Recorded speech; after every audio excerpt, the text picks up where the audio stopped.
آپ صلی اللہ علیہ وآلہ وسلم نے احرام کے بارے میں بیان کرنے کے بعد جیسا کہ آپ نے سنا جب میقات آئے گا تو وہاں نیت کی جاتی ہے.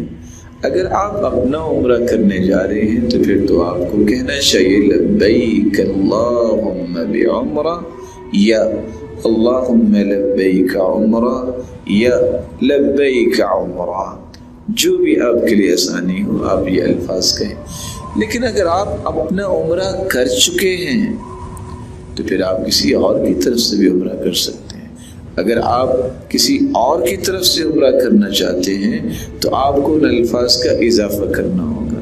لبیک عمرۃ عن ابی، میرے باپ کی طرف سے، عن امی، میری والد گرامی کی طرف سے جو دنیا سے جا چکے ہیں، عن خالی، میرے ماموں کی طرف سے، عن عمی، میرے چچا کی طرف سے، عن اخی، میرے بھائی کی طرف سے، عن اختی، میری بہن کی طرف سے، عن جدتی، میری دادی کی طرف سے، وعن جدی، جس کو بھی آپ جو ہے اس اجر میں شریک کرنا چاہتے ہیں اس کا نام لیں گے.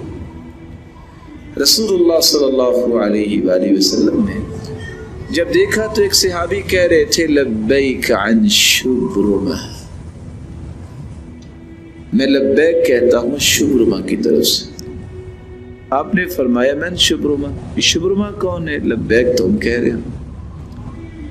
تو صحابی نے جواب دیا اخ لی او قریب لی، یہ میرا بھائی ہے یا میرا قریبی ہے. آپ نے ایک سوال کیا، آپ نے فرمایا احججت عن نفسک، یہ مجھے بتاؤ پہلے تم نے اپنا حج کیا ہوا ہے؟ قال لا، نہیں. فرمایا حج عن نفسک ثم عن شبرمہ، پہلے اپنا حج کرو پھر دوسرے کی طرف سے حج کرو.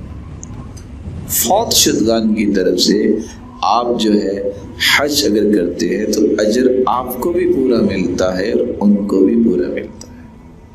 لیکن زندہ کے لیے انسان حج عمرہ نہیں کر سکتا سوائے اس کے کہ لا یستطیع الظعن، وہ شخص سواری پہ بیٹھ ہی نہیں سکتا، وہ شخص ارکان و واجبات پورے کر ہی نہیں سکتا، تو اس کی طرف سے یہ کرنے کی بھی اجازت دی گئی.